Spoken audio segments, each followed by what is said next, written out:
I'm very sorry for this interruption. I hope it works now. It's not, I think, very stable. So I try to finish within the next 8 to 10 minutes. I hope it works well.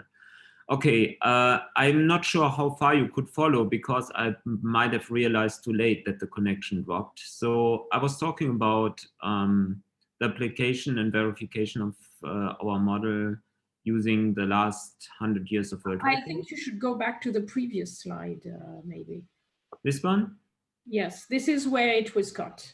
I see. Okay, good. If you could go full screen, that would be great.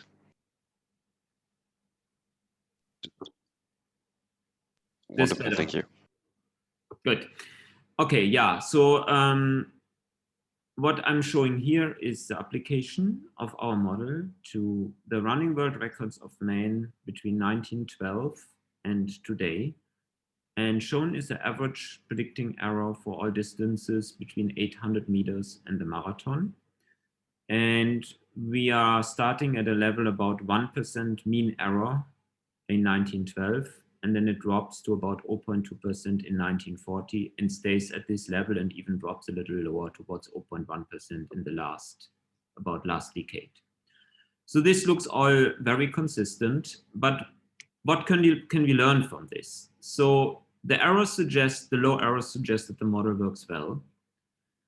But now what can we learn from it? So it's actually interesting to look at two of the model parameters. The first one I'm showing here on the left is the running velocity at maximum oxygen uptake as a function of the year of time. We start 1912 and we see an almost linear increase of the speed at VO2 max, which is shown here in meters per minute, until about 2000, and then we see basically a saturation or even a slight downward trend.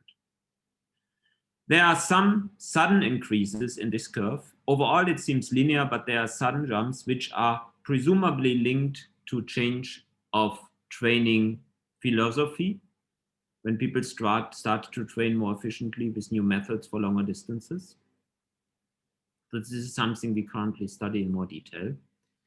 A second interesting aspect is the endurance index, which is related to the coefficient of the logarithmic scaling between the velocity and the running distance. And for this curve, we also see an increase over time, but it's less clear linear as this speed increase here. So this is basically the speed is a measurement of aerobic power.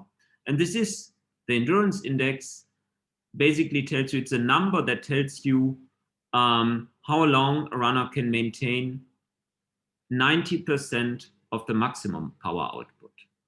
And so this has been constant for a long time. Then there were again sudden increases, presumably related to training. And then from the early 2000s to now today, an almost linear increase, which we think is related to basically African runners entering the half and full marathon races. And also the last increase probably is related to the adventure of a new running shoe technologies.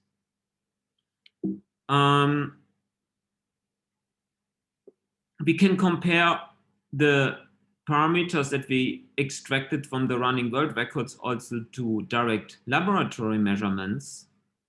And what I'm showing here is the fourth and last parameter of our model. This is the time in minutes that the runner can maintain 100% power output. That is so-called time to exhaustion at VO2 max, which we can compute from basically the merging of the two linear branches in our model. And we find as a function of time that it stays pretty constant around 5.5 minutes.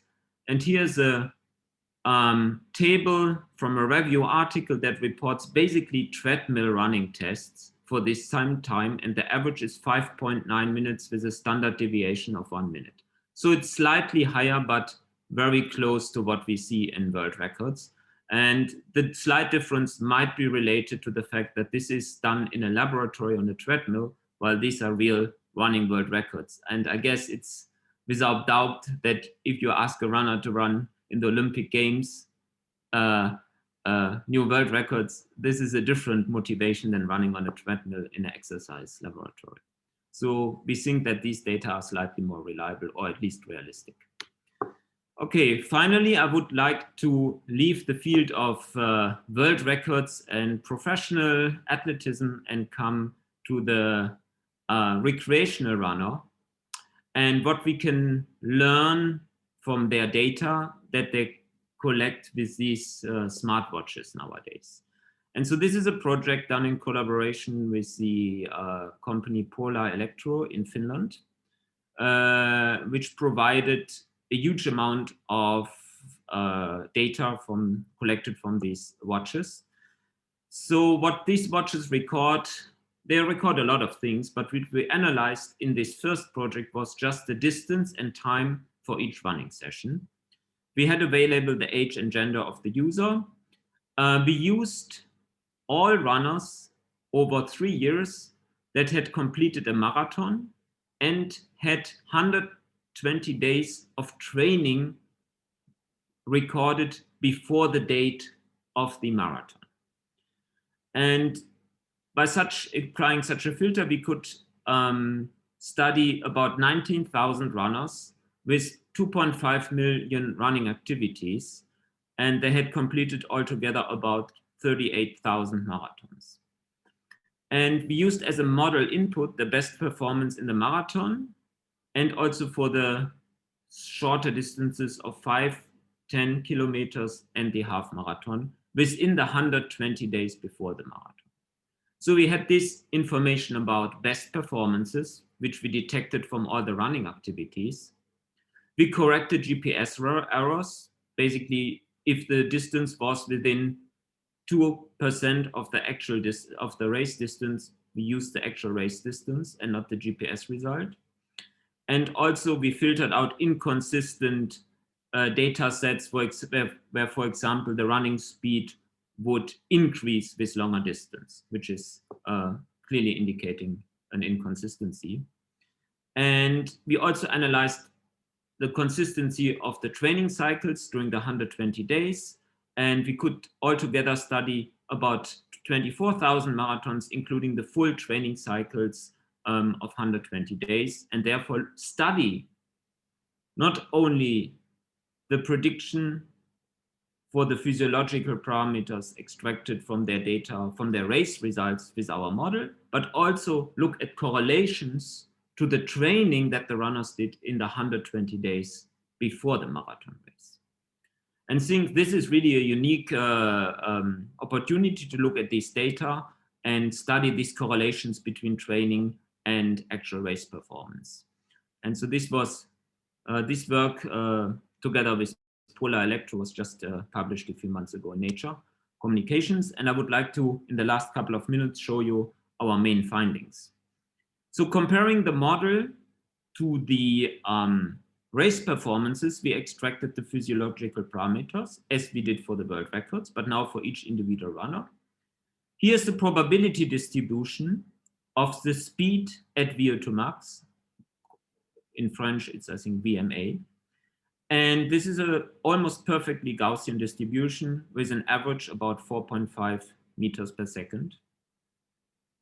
And I should also mention that we considered only runners that use exactly the same running watch, so that we rule out inconsistencies in GPS precision. And we used a high-end running watch that is usually used by, let's say, advanced marathon runners. So this might explain why the peak is at pretty large, relative large velocities.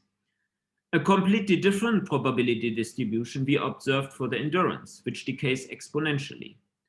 And a typical endurance in world records, it's between 7 and 8. And then there's a very small exponential tail, which might be an overestimate, but this gives also a nice distribution. And this is basically the endurance, as I said before, is the time for which 90% of the maximal power can be maintained. So this coefficient here, the number here, the endurance, multiplied by the time to exhaustion that I showed you previously, which is about 5 to 6 minutes, gives the time that the runner can maintain 90%. So it's really something practical that could be measured directly. So these are the probability distribution of physiological parameters in these 30,000 runners. Now, how do they relate to the marathon performance? So what I'm showing here on the left is the parameter space spent by the velocity at VO2 max and the endurance. And so this is kind of the, in terms of physics, like the phase diagram as a function of the model parameters. And as color dots are shown the corresponding marathon performances. Red or violet means a fast time, and dark blue means a slow time. This is a time in minutes. And this is, again, the dashed lines show performances of equal time. So this would be a 2-hour marathon, 2:20, 3 hours in this parameter space as predicted by our model. And you can see that the colors nicely follow the model predictions. And to come back to the beginning of my talk, where I said that just VO2 max, or the speed at VO2 max, is a bad predictor for marathon performance, this is clearly visible here, because these previously proposed one-parameter models would say that the speed or the time, finishing time of the marathon depends only on this parameter. Let's say we pick the velocity of 5 meters per second. You can see that this vertical line cuts through many different finishing times. So this is alone definitely not the correct answer, and the endurance is a very important parameter to be included. On the right-hand side, I'm just showing you for information the number of runners that we had in the different categories. So you see we cover well the entire parameter space, but the peak is clearly in the range between 3 and 4 hour, in this range between 4 and 5 meters per second for the maximal aerobic power, and endurance is between 3 and 4. So now what can we learn for training from this? Now we have these parameters and can compare to what the runners did in the 120-day training cycle before their marathon race. And so first I would like to show you 2 examples how the endurance correlates with different characteristics of their training. On the left, I'm showing how the endurance changes with the training intensity, which is measured as the average training speed of all the runs relative to the maximal aerobic speed, VM. So this is something where between 0 and 1, and there's a nice exponential increase of the mean endurance with this training intensity, telling us the endurance clearly increases with the intensity of your training. And this on the right side shows how the endurance changes not only with training intensity, but with a combined measure for training intensity and training volume.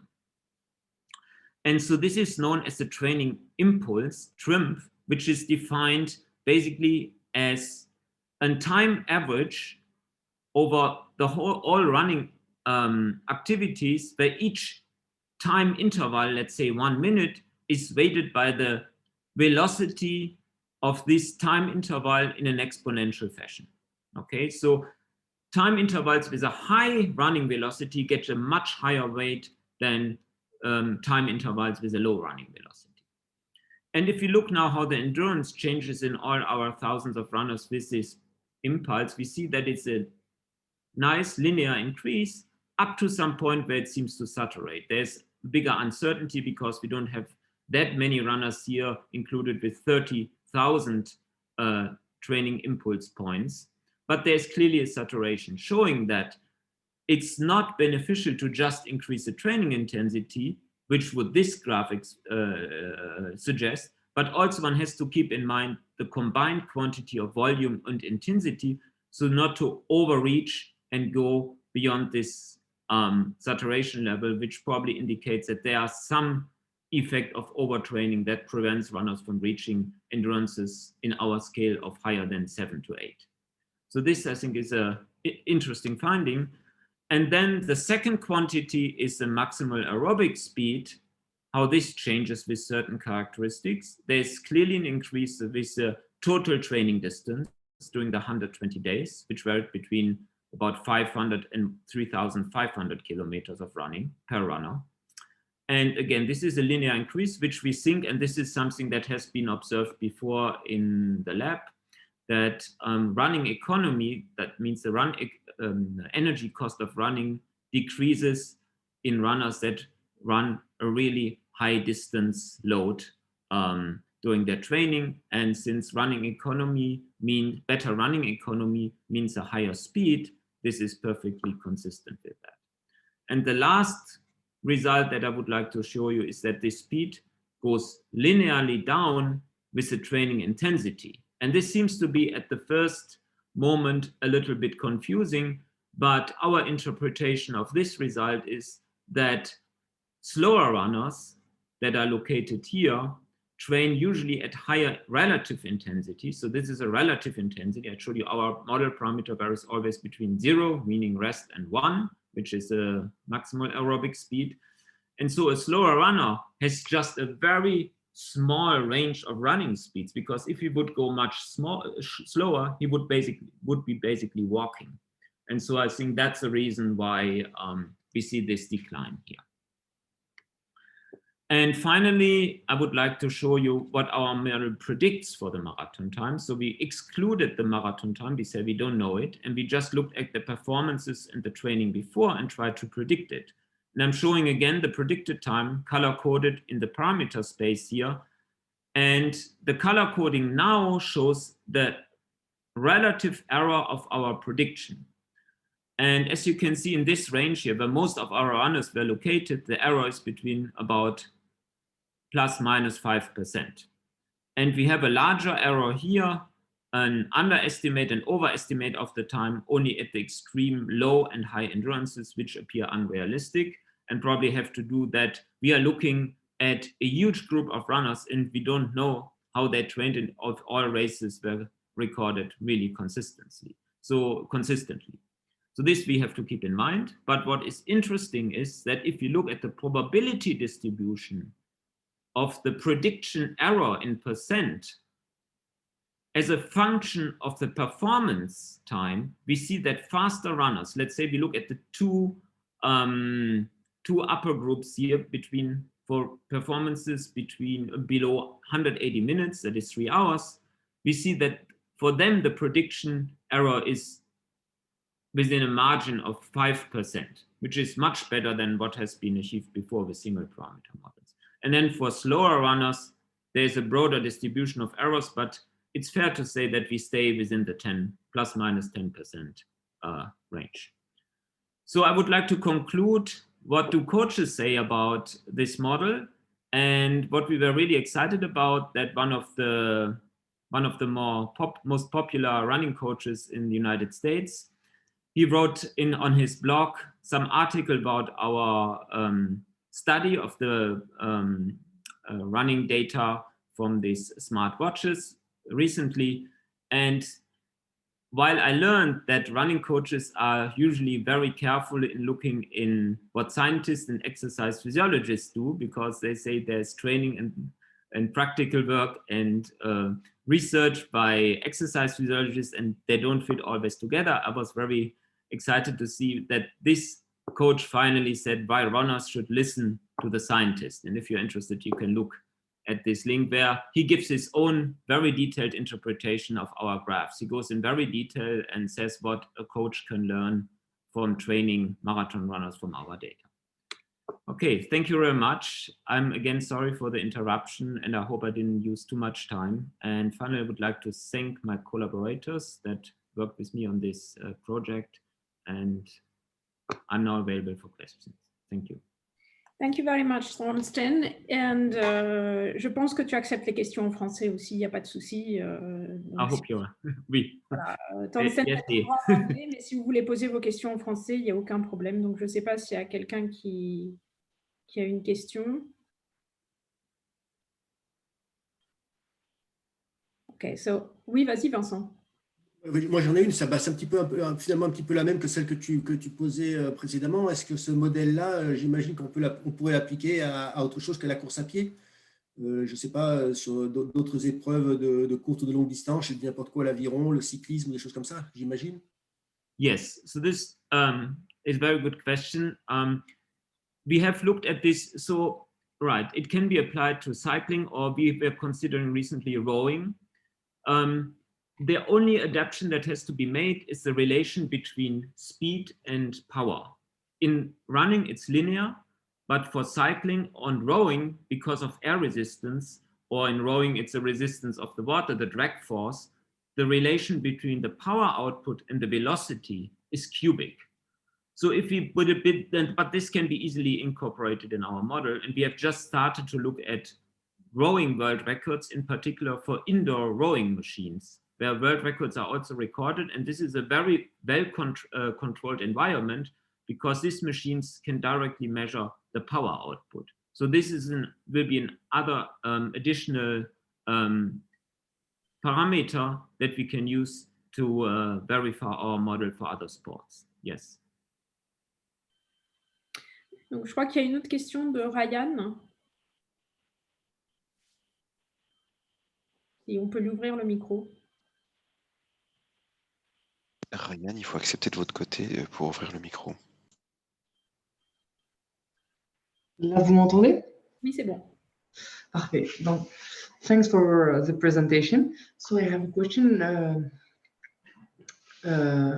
for the model. Yes. It's okay that your model take in account just the power and the speed, not other thing. No, it takes into account two informations. It's a power to run at a given speed, which is a simple linear relation. Yeah. But the other important input is the time that a certain power can be maintained. So it's a relation between power output, sub-maximal power, as a function of time of the exercise. Okay, sorry, but I think I asked in the wrong way my question. Oh. So it's more about you don't take in account other parameter of perhaps player training, or that don't have a link with the performance, sleep quality, or the thing. No. Okay, no, we don't take into account any additional parameters during training. What we really use only is all the exercise sessions that we recorded by this device that the runners wear, and this is the running distance and the running time of each session individually. Okay. That's all we use. But it's true that we have also for some of the runners information about, let's say, heart rate, but this is also during the exercise. I think what you are asking is if we measure also other factors during the training season, like I think you said sleep quality or maybe some recovery status. It would be interesting, but for these thousands of runners that we had, it was just not possible. But I agree this would be very interesting. Yeah, okay. Does this answer your question? Yeah. Just for me, because power and speed and time don't cover, for example, training load. Because we can measure training load, and perhaps we can do better prediction with other measure of training load, perhaps. Well, we measure training load in the sense that we measure it based on the volume, that is distance, and the speed relative to the maximum speed, which we know from our model. So I'm not sure if you're familiar with this idea of TRIMP points. So this is So this is how we measure the training load. Okay. But I'm sure there are other methods, and I mean, it might be interesting if there are other methods to do it, to apply this as well. Yes. Thanks. Okay, I would have a very quick question that I have already asked you, is whether there is a hope you think in your model to include strategy for long distance, because it's for certain that for 10,000 meters, for instance, they don't run, they vary their strategy all along the race. And could you include something like that in your model? okay, our model is a long distance. Basically, we're focusing on the marathon, and the strategy for the marathon, if you study marathon performances, is pretty clear. It's running the speed as constant as possible. So I think there is no doubt about that. I know that some people propose to vary the speed a lot. And I was actually wondering if we can use our model to estimate the total energy cost for two different scenarios. One way the runner runs constantly, completely constant speed, and another scenario where the runner would modulate the speed or increase it at the end or decrease it. But what has been seen in practice, that the best performances are obtained in the marathon, at least, when the speed is basically completely constant. There are some tactical, of course, effects, especially over the last, let's say, mile of a marathon. But overall, the speed is run at a very constant level, because small races in speed during the marathon would be a problem, since the marathon speed is very close, slightly below what is known, let's say, as a lactate threshold. So going with the speed slightly over it would basically disturb the equilibrium of the runner so much that he would not be able to come back to a normal pace afterwards. So I think this is my understanding, but to use the model to really prove it, that we haven't done yet, yes. Okay, thank you very much.